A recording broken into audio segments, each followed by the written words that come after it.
In this video, we will see foreign key relationships using check table. So let us see the agenda here.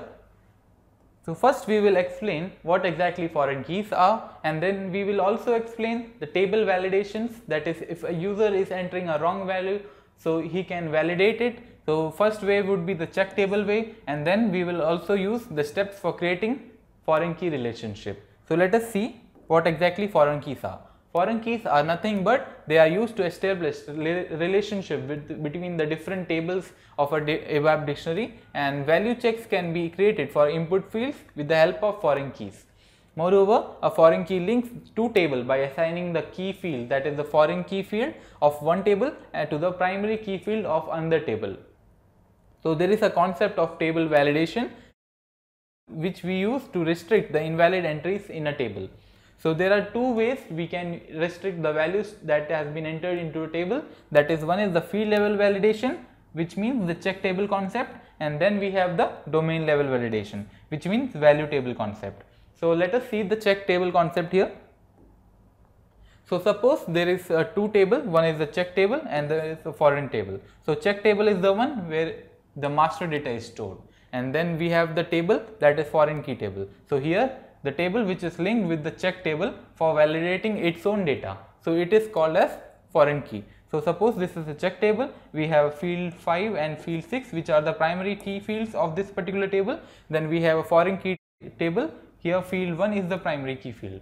So suppose we have to link between them, then field 2 and field 5 are linked, and field 4 and field 6 are linked. So we have to make sure that the data type and character, that is the length of that particular data, is same, so that foreign key relationships can be maintained. So here in the foreign key table T1, that field 2 and field 4 are foreign key fields. So now let us the steps for creating foreign key relationship. So suppose we have a table with the name Z customer, and we have also with field customer number and customer name. So here we have maintained a table with the name Z customer with some customer number and customer name as the fields in it. So suppose we have to create another table, that is Z customer bank. So we have another table Z customer bank with the fields C number, bank ID and bank name. So for till here we have two tables, Z customers and Z customer bank, with the fields Z customer number and customer name, and here we have the field C number, bank ID and bank name. So here we will be creating a foreign key relationship.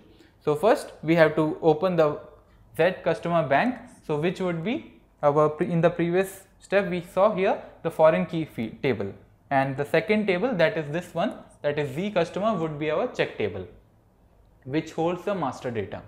So let us see. So we have opened our Z customer bank table. So we have to select our first field, that is C number field, and then we have to click on foreign key button here. So when we have clicked on the particular foreign key button, we will be welcoming with on the screen. There we have to provide our check table name. So this is the field C number that we have selected, and we have clicked on foreign key button, and then we will be getting this particular window here. So here in the window we have to provide our name of the check table that we have maintained here. Here we have maintained our check table name. So we have maintained, and we have to give that particular name in the window here. And when we have done that, we have to click on generate proposal. So this way we have validated our this particular field name and using the check concept field. So in this way we have done it, and now let us check it if it is working or not. So for that, what we have to do, we have to go to utilities in the table, and we have to click on table contents, and we have to click on create. So here we have to use a particular different name that is not maintained in the master table, that is the client table Z customer. So here we are entering a wrong value. So this way we are getting a message or a error message, that is entry 004 does not exist in Z customers. So this way we have validated using check table. So in the next video we will see how value table helps us to validate our table.